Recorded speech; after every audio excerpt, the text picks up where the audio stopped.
Cours numéro 9, mort et ressuscité. Pour profiter de cette vidéo, il est absolument indispensable que vous ayez lu attentivement les chapitres 22 à 24 de l'évangile de Luc. Nous sommes à la fin du chapitre 22 de l'évangile de Luc. Les chefs religieux ont arrêté Jésus et à cause de l'autorité romaine, ils ne peuvent le condamner à mort sans avoir démontré que leur accusation relève de l'autorité du tribunal religieux. Et ensuite, ils ne peuvent passer à l'exécution que s'il y a procès et accord de l'autorité romaine qui elle-même statue sur la condamnation. C'est pourquoi Jésus passe devant le Sanhédrin, qui est le tribunal juif, composé de 71 membres, des pharisiens, des sadducéens, des scribes et autres docteurs de la loi. Le récit du jugement du Seigneur devant ces juges est très résumé dans l'évangile de Luc, 10 versets seulement. Jésus est arrêté et conduit devant le Sanhédrin. Pierre, par amour de son Seigneur, les suit de loin et aidé par Jean, il entre dans la cour du souverain sacrificateur. Le voilà maintenant dans une situation infiniment dangereuse. Il s'assoit, se chauffe, cherche à passer inaperçu, joue à l'ignorant, mais tout cela est impossible quand on veut être disciple de Jésus. Devant l'accusation d'une femme, il renie, jure même qu'il ne connaît pas Jésus, fait des imprécations. Mais son cœur n'est pas dans ses paroles. Son regard reste fixé sur Jésus qu'il vient de renier. Le coq chante. Le regard de Jésus croise le sien.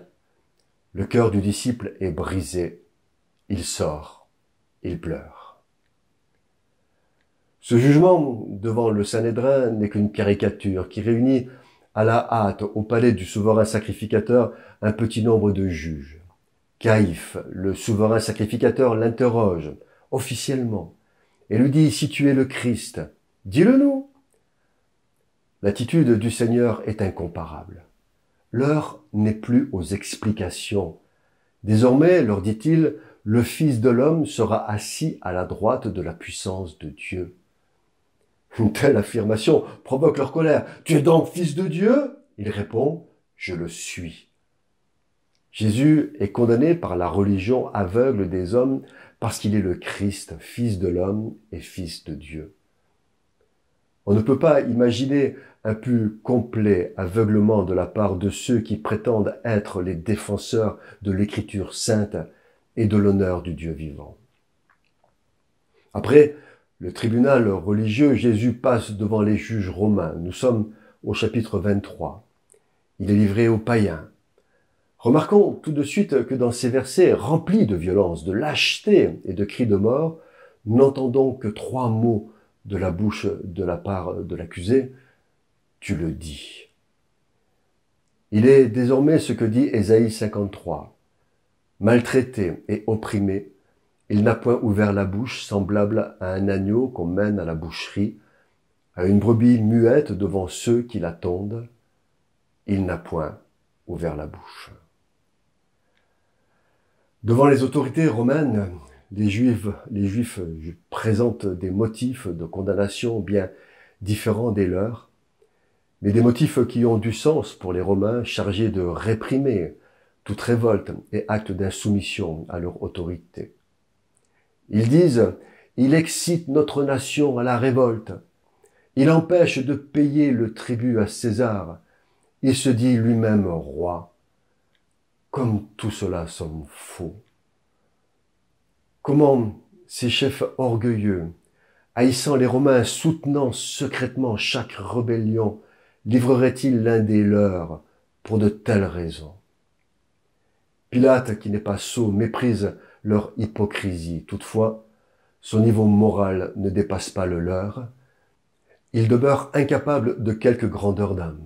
« Es-tu le roi des Juifs ?» demande-t-il à l'accusé. La réponse est solennelle. « Je le suis ». Tout le poids de la vérité s'exprime par ces mots « Je suis roi ». Jamais juge n'a fait face à un tel accusé. Sa véracité, sa noblesse proclament son innocence. Pilate le sait. D'un coup, la situation est renversée.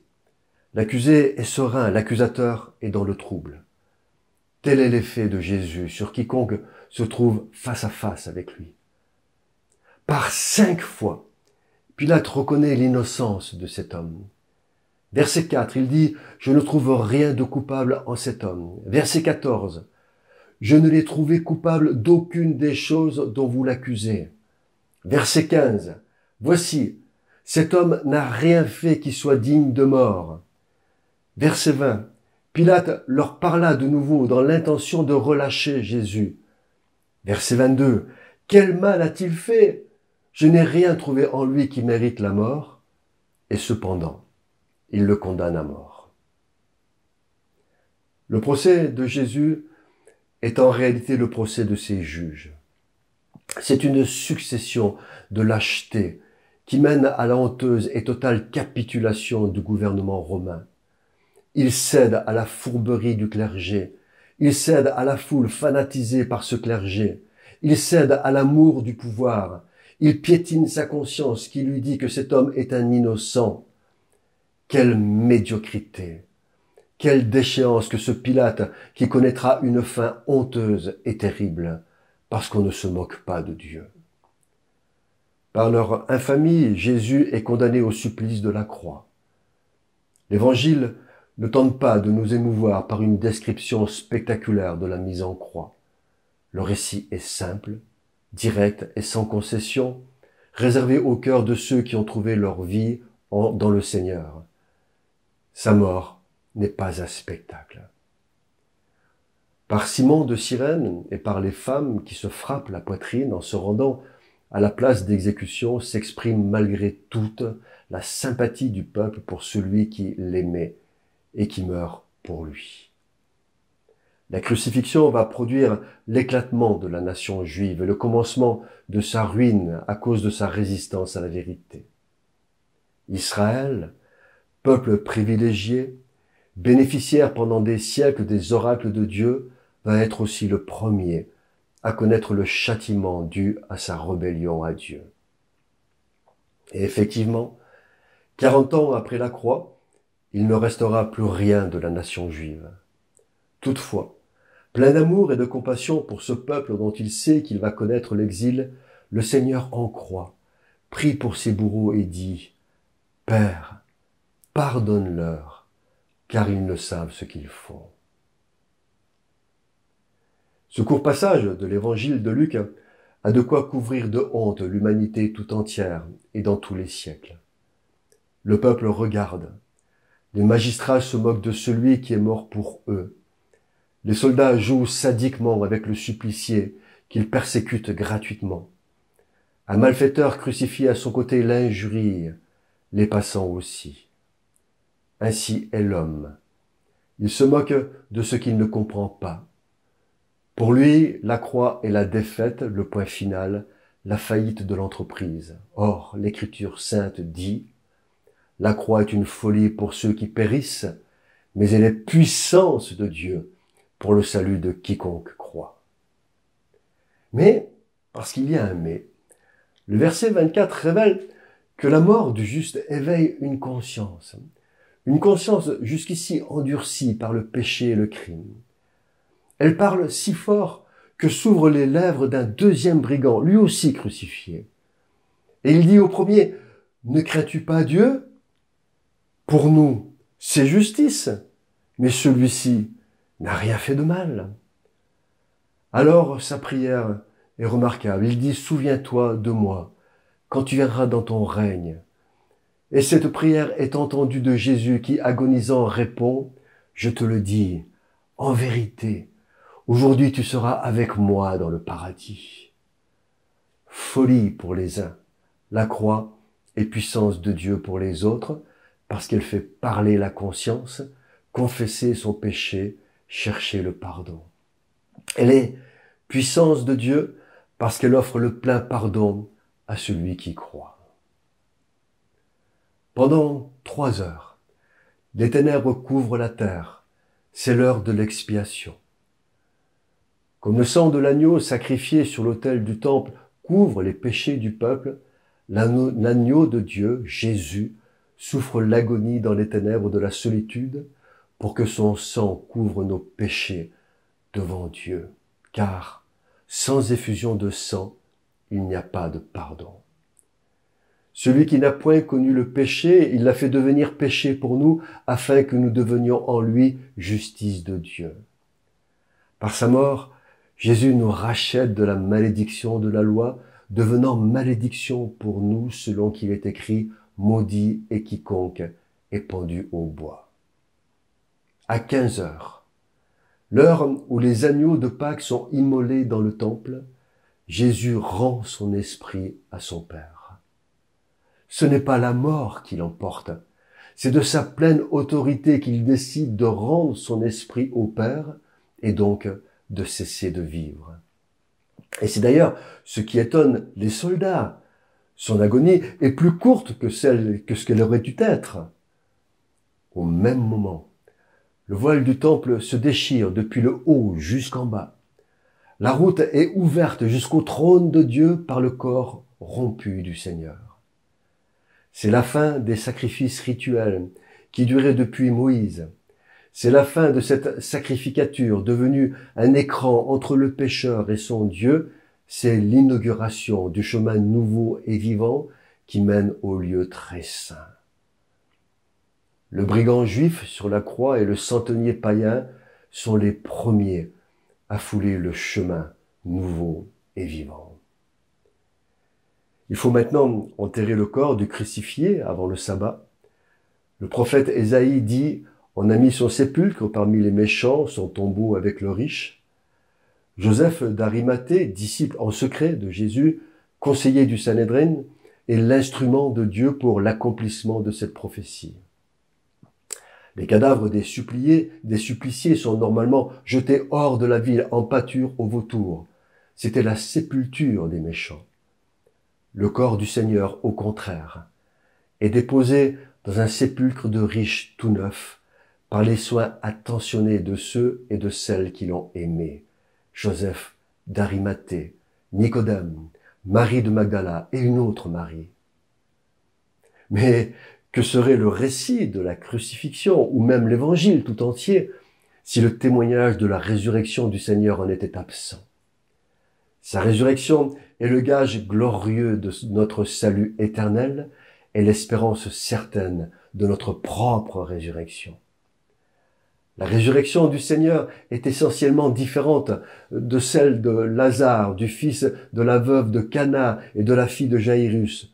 Si glorieux qu'aient été ces actes de puissance, ils étaient des retours à la vie terrestre, des prolongations de celle-ci, tandis que la résurrection de Christ lui donne un corps spirituel, glorifié, sur lequel la mort n'a plus aucun pouvoir. Par sa résurrection, le Fils n'abandonne rien de son humanité. Il est homme glorifié et comme tel, il est appelé notre précurseur dans la gloire. Les récits des manifestations de Jésus ressuscité sont différents dans chaque évangile. Chaque écrivain a été appelé à sélectionner les faits qui répondent au dessein qui lui est propre. Ainsi, Matthieu s'attache à montrer que toutes les prophéties sont accomplies. Luc écrit pour un monde païen qui ne croit en rien à la résurrection. Et de ce fait, il en fait tout un chapitre complet sur la résurrection et l'esprit, qui est un récit en fait complémentaire aux autres.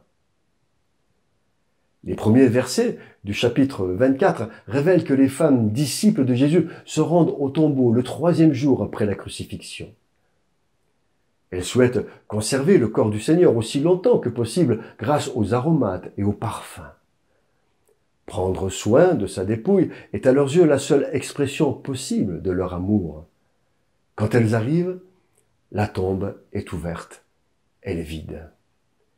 Des anges leur disent « Pourquoi cherchez-vous le vivant parmi les morts? Il n'est point ici, il est ressuscité, comme il l'avait dit. » Pierre réagit. Il se lève et court. Jean est avec lui.